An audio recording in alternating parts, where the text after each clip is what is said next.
Hey everyone, welcome back to another episode of my fall series. This week we are talking about falling in love with being prepared. I'm going to share with you a lot of quick tips and a lot of motivation. Before we jump into that, don't forget to like this video, subscribe to my channel, and leave me a comment below with some of your feedback. And as always, I appreciate you guys so much for joining me.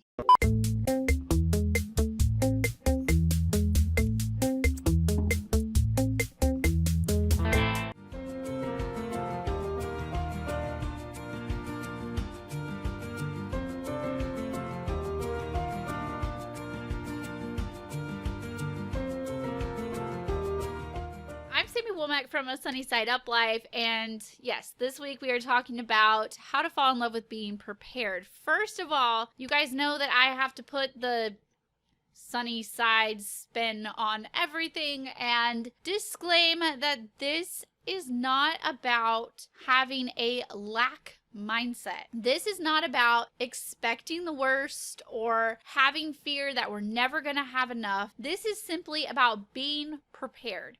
Okay, and there is a huge difference from being prepared and living in constant fear and having the lack mentality and hoarding things because we feel like there's never going to be enough. That's not what we're talking about. We are talking about simply being prepared for all of those crazy things that life throws at us.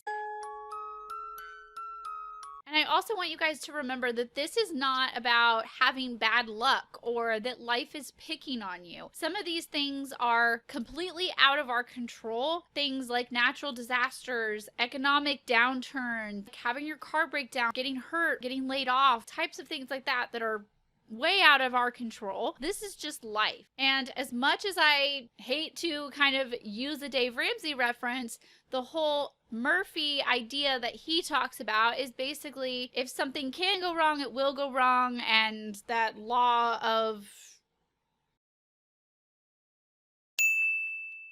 it's just true. So doing things like buying a car and expecting to never have to do maintenance on it, never have to do repairs on it, is just ridiculous. You're gonna have to do maintenance, you're gonna have to do repairs, plan for them, and be prepared. Natural disasters are gonna happen, like it or not, especially, if you live somewhere that is in a flood zone or a hurricane area or somewhere that has wildfires or things like that. We can't stop these things just because we want to, right? So we have to be prepared for them. So I want to drop some numbers and some facts right now on you guys. Did you guys know that nearly 70% of Americans cannot cover a $1,000 emergency? That definitely breaks my heart. And 45% have virtually no savings at all.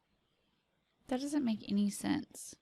It's true. What is so crazy to me is that people will be the first ones to debate in the debt-free community in comments or tear people up in a DM when they suggest to have $1,000 in an emergency fund and say that's not enough, while 70% of people don't even have $1,000. So although people are saying 1,000 is not enough, 70% of people don't even have that much. So if 1,000 isn't enough, 500 or zero definitely is not enough, you guys. Now let's talk about these record-breaking unemployment rates that we have experienced during COVID. The unemployment numbers have went from 6.2 million in February to 20.5 million in May of 2020. And I'll link to the source of where I got those numbers. All of this COVID and these record-breaking unemployment numbers were not something that we could have necessarily predicted, but there are still ways that we can plan for these unexpected and life-altering type of experiences. And it might not be a global pandemic, it might just be a natural disaster, all the way down to your kid has a fever and you have to take off 2 days, right? And when you're living paycheck to paycheck,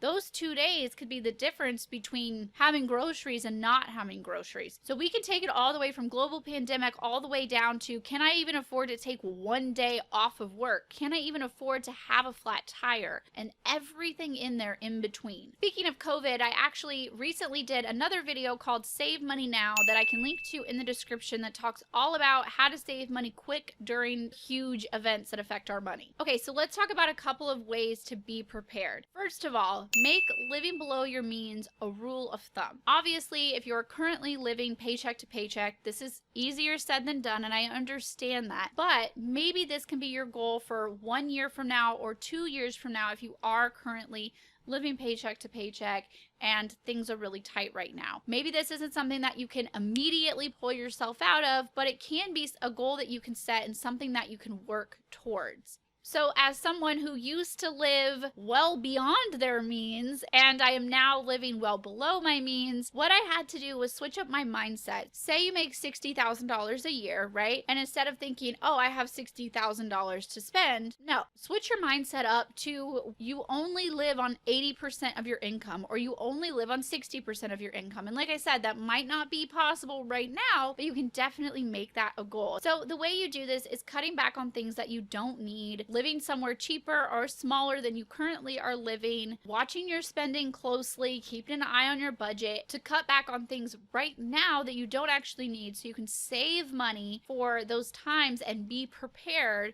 for whatever type of emergency is going to happen. Another good idea is to have a list in mind of things that you could cut if you needed to. Although you might have a Spotify subscription and Amazon Prime and Netflix and all of these things, right now you're like, okay, I'm good. Like I'm hitting my goals like I want to, and I'm okay with having these monthly subscriptions. But if I was to get laid off or something extreme was to happen, I have the mental space between me and these subscriptions that I'm okay if I have to cut them. This is why having things like sinking funds and savings accounts and being caught up on your bills and things like that is so important, because we don't want to be living paycheck to paycheck and then something come up or something extreme happen, right? Another thing is that if you work on commission or tips or a job to job type of business, you might want to work towards getting at least 1 month ahead, if not farther. So basically you are paying next month's bills with this month's money, and you aren't living that paycheck to paycheck, job to job, struggling if you don't make as many tips as you hoped you would make and things like that. And like I mentioned earlier about your savings account, a good rule of thumb is to have 3 to 6 months worth of expenses in your emergency fund.